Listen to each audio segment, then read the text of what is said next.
સાવ અંદાજો જ ના રહ્યો કે ઘરમાં કંઈ શાક નથી. જો થોડીક પણ ખબર હોત ને તો કંઈક બનાવી દીધું હોત.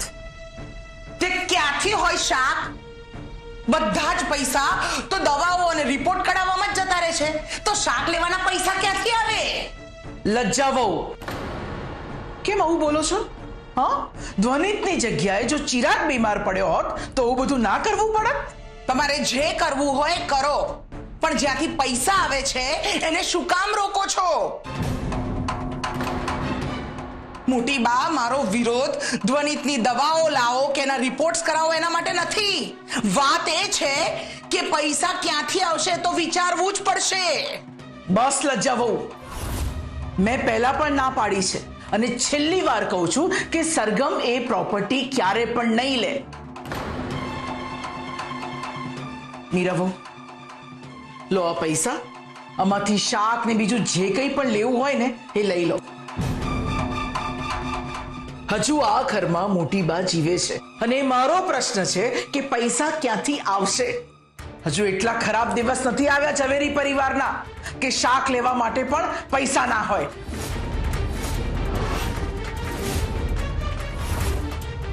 મોટી બા, સરગમ ક્યાંય દેખાતી નથી. તમને કે કહીને ગઈ છે? હા, એ ઇન્દુબેનને ત્યાં શાંતિ પાઠ માટે ગઈ છે.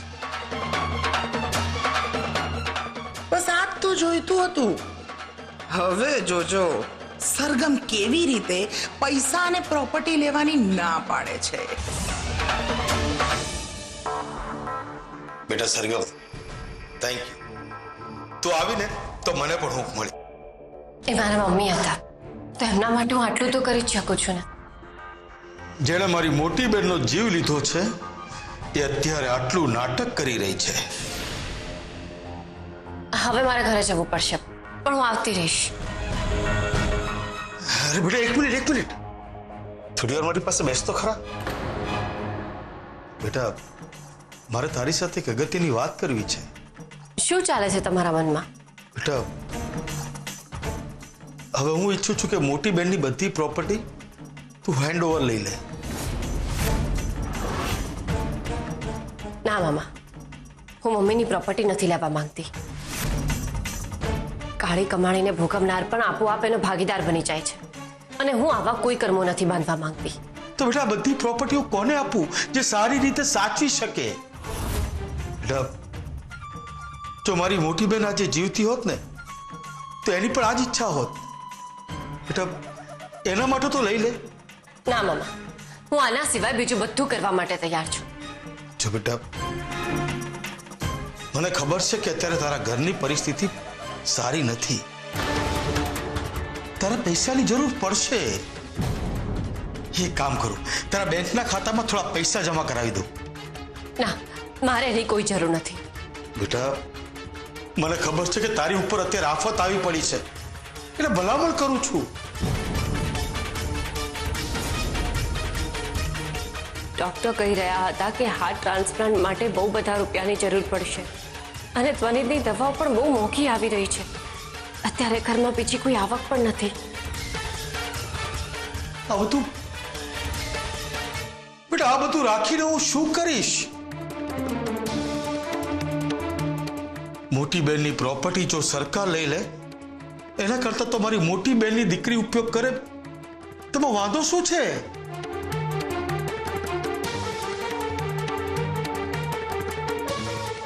જો બેટા, આમ તો મેં બધી જ લીગલ ફોર્માલિટી પૂરી કરી દીધી છે. માત્ર હવે તારે સાઇન જ કરવાની છે અને બસ આ પ્રોપર્ટી સ્વીકારી લેવાની છે.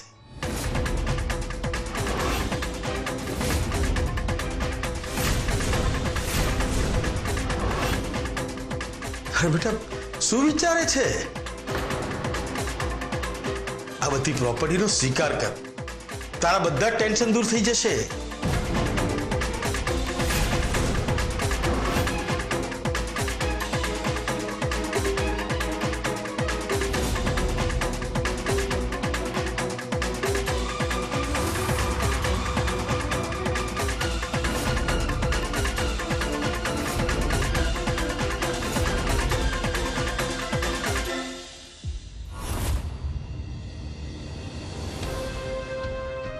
બેટા તું ક્યાં જઈ રહ્યો છે?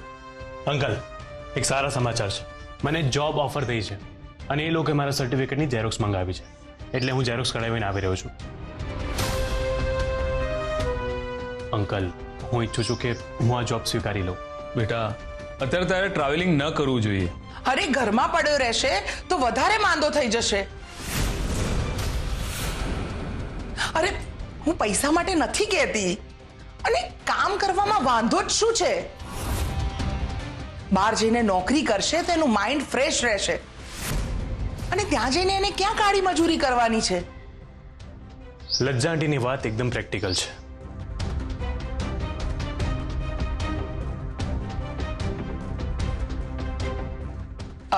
તમે જોશી સાહેબ સાથે વાત કરી? હા, જોશીએ કહ્યું છે કે જો ટ્રાન્સપ્લાન્ટ કરાવવું પડશે તો ખૂબ જ મોટી રકમની જરૂર પડશે. અત્યારે હું એ જ ચિંતામાં છું કે આટલી મોટી રકમ હું શોધું ક્યાંથી. મને લાગે છે કે સરગમ આ બધી વ્યવસ્થા કરી જ લેશે. અત્યારે એ મોન્ટીભાઈના ઘરે ગઈ છે, એની મમ્મી એના માટે ઘણું મૂકીને ગઈ છે,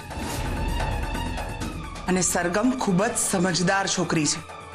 એટલે મને લાગે છે કે પરિસ્થિતિને ધ્યાનમાં રાખીને સરગમ પ્રોપર્ટી સ્વીકારી જ લેશે.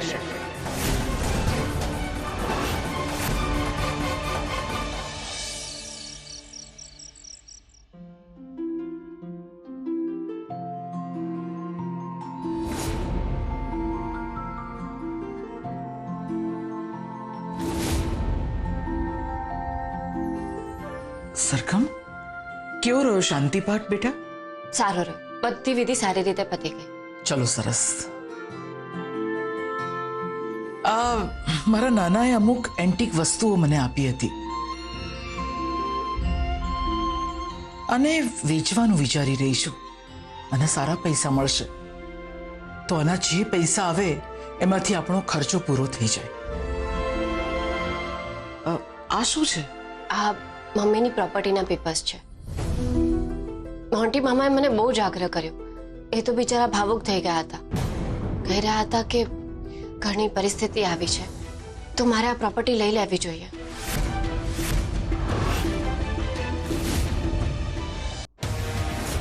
તે કેમ આવું કર્યું સરગમ? તું સારી રીતે જાણે છે કે એ પ્રોપર્ટી લેવાની મેં તને કેમ ના પાડી હતી, છતાં પણ તું. પણ મોટી બા, મારી પાસે બીજો કોઈ રસ્તો નથી. મને તો ઇલાજ પણ કરાવવાનો છે અને ઓપરેશન માટે તો બહુ મોટી રકમ જોઈશે.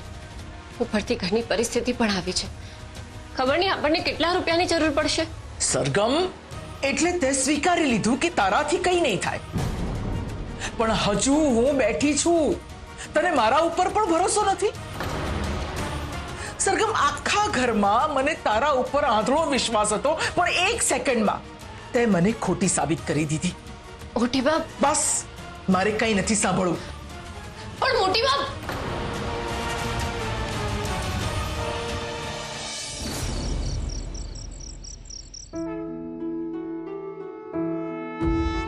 મોટી બા, હું થોડા સમય માટે ભટકી ગઈ હતી, પણ પરિસ્થિતિ જેવી હતી કે મારો આત્મવિશ્વાસ ટકમકી ગયો હતો. તમે હજુ મારાથી ગુસ્સે છો. હું આ લીગલ પેપર્સ લઈને આવી એના માટે માફી માંગુ છું.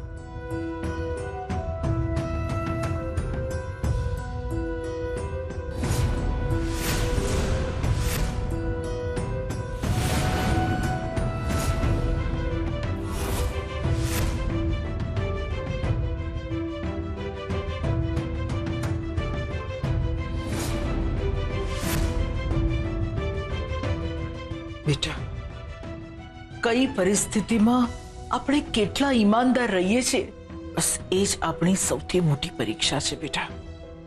મને ગર્વ છે કે તું મારી નાની વહુ છે. સરગમ, કેટલી પણ મોટી મુસીબત કેમ ના આવે, આપણે સાથે મળીને એને પાર પાડીશું. હા, અને ત્વરિતનો ઇલાજ પણ કરાવીશું. ગમે તેમ કરીને ગમે તે રીતે મહેનતથી પૈસા કમાવીશું.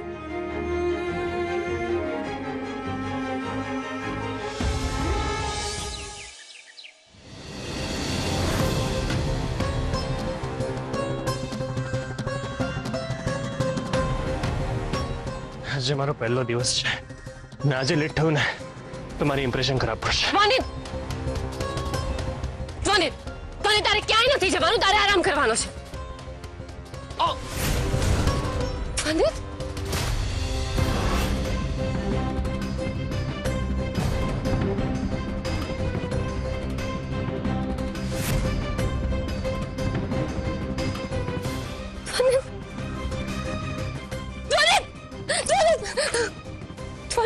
શું થાય છે તને? તું ઠીક છે ને?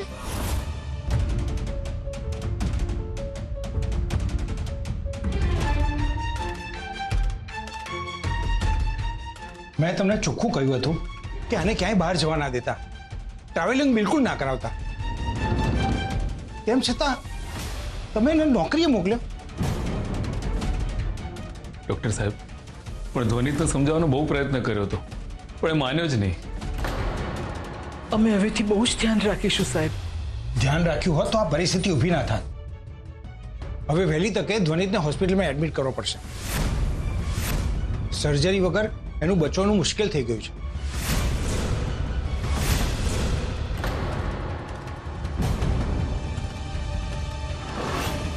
ઘરમાં થોડાક ખરાબ દિવસો ચાલે છે, પૈસાની બહુ તંગી છે. આઈ એમ સોરી પોખરાજ, આપણી ફ્રેન્ડશિપ છે એટલે આટલો સમય મેં ક્રેડિટમાં કામ કર્યું. પણ મારે પણ હોસ્પિટલ છે, મારા પાર્ટનર્સ મને પ્રશ્ન પૂછે છે, એટલે વધારે નહીં તો પણ થોડા ઘણા પૈસાની વ્યવસ્થા કરીને જ એને હોસ્પિટલમાં એડમિટ કરજે. આજની વિઝિટના પૈસા નહીં આપે તો ચાલશે, હું મારાથી બનતું બધું કરીશ. પણ તું જાણે છે મારી પણ એક લિમિટ છે. હું સમજુ છું. ના ડોક્ટર, તમને તમારી ફીસ મળવી જ જોઈએ. એક મિનિટ.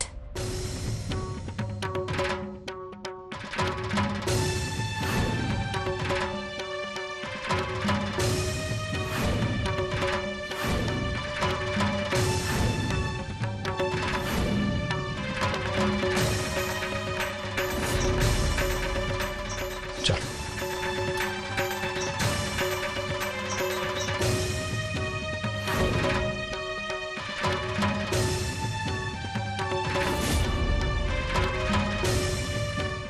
મોટી વાત, તમે મારા માટે અન્ન જળનો ત્યાગ કર્યો અને મેં તમારી મરજી વિરુદ્ધ નોકરી છોડવાનો પ્રયત્ન કર્યો. મોટી મમ,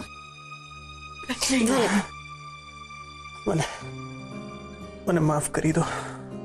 માફી ના માંગ બેટા, બસ તારી તબિયતનું ધ્યાન રાખજે. હા,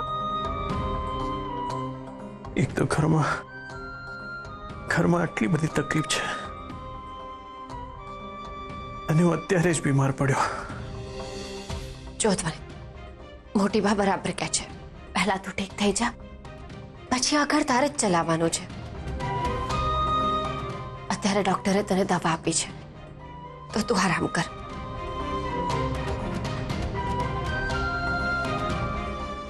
હું તમને પ્રોમિસ કરું છું કે હું ક્યાંય બહાર નહીં જાઉં. પ્લીઝ તમારો અપહરણ પાછું લઈ લો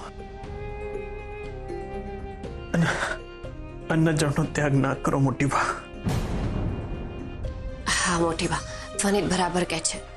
ભગવાન તો ભાવનો ભૂખ્યો હોય છે ને, અને તમે તો શ્રદ્ધાથી ભગવાનની પૂજા કરો જ છો ને. મારે આ બાબતે કોઈ ચર્ચા નથી કરવી.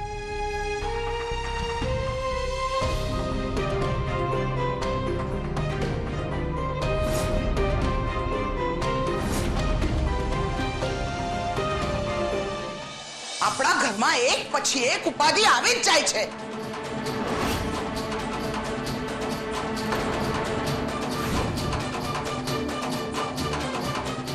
સરગમ, હજી પણ સમય છે. એકવાર વિચારી લેજે. તારે ઇન્દુબેનની પ્રોપર્ટી સ્વીકારી લેવી જોઈએ. હું બીજી રીતે મેનેજ કરી લઈશ. મેનેજ કરી શકે છે? મેનેજ કરી લઈશ.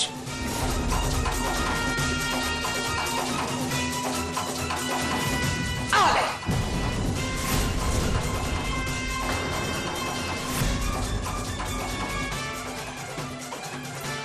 કેટલો ખર્ચો થશે એનો અંદાજો છે તને?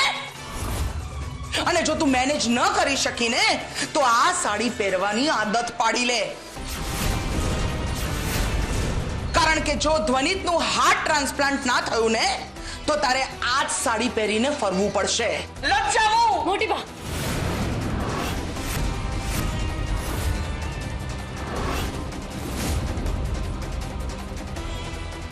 લજ્જાવું, હવે એક શબ્દ પણ જો વધારે બોલ્યા છો ને તો મને નથી ખબર કે હું શું કરી બેસીશ તમારી સાથે. લજ્જા ભાભી, તમે શાંતિ રાખો અને પોઝિટિવ વિચારો. વાહ! આ જબરું છે. ઘરમાં બધું નેગેટિવ થતું હોય તો એ પોઝિટિવ વિચારવાનું.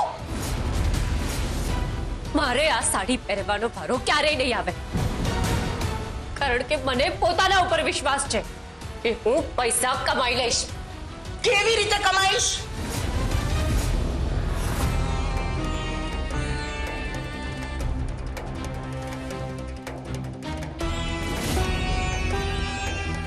હેલો જયશ્રીબેન, મને તમારી ઓફર મંજૂર છે. હું તમારે ત્યાં નોકરી કરવા તૈયાર છું. મારે ક્યાં મળવા આવવાનું છે?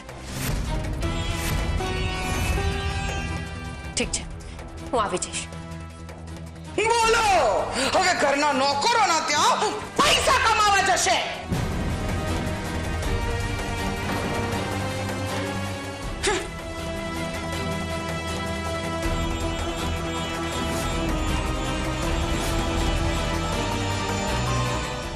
ખોટા રસ્તેથી કમાયેલા પૈસા સ્વીકારવા કરતા કોઈના ત્યાં નોકરી કરવી સારી. એનાથી અંતરાત્માને મારવી તો નહીં પડે ને. અત્યારે પૈસાની બહુ જ જરૂર છે, એટલે એના માટે ગમે તે કરવું પડે હું કરીશ.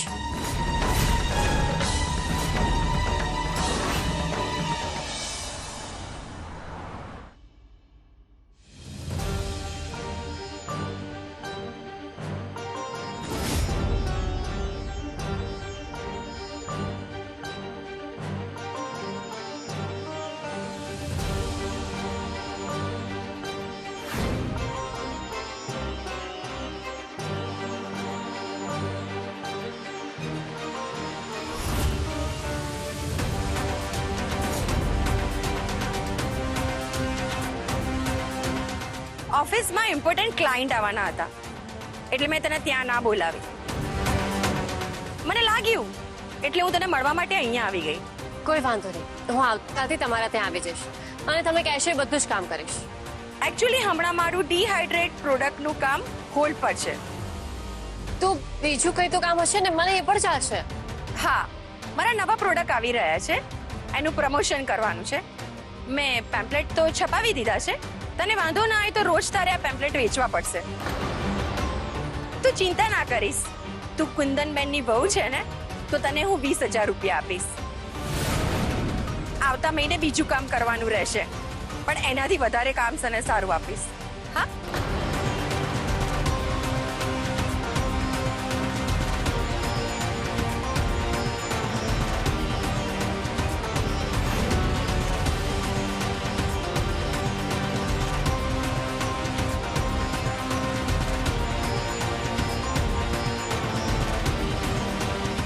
આજ સાંજ સુધીમાં બધા જ પેમ્પલેટ વેચી નાખજે.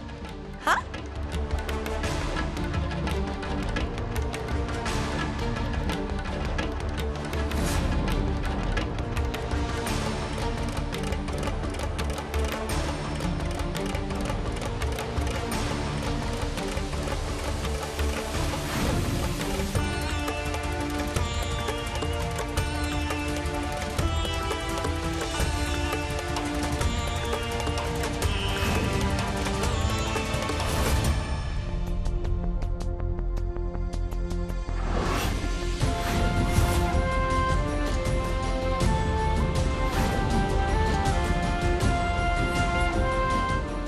લો ભાઈ, આ લઈ જાઓ, બહુ ધમાકેદાર ઓફર છે. અરે લઈ જાઓ, લઈ જાઓ. બે ખાખરાના પેકેટ ફ્રી મળશે. આ પેમ્પલેટમાં કૂપન છે, એનો ઉપયોગ કરજો. આ લો, 500 રૂપિયાની ખરીદી પર તમને ખાખરા ફ્રીમાં મળશે.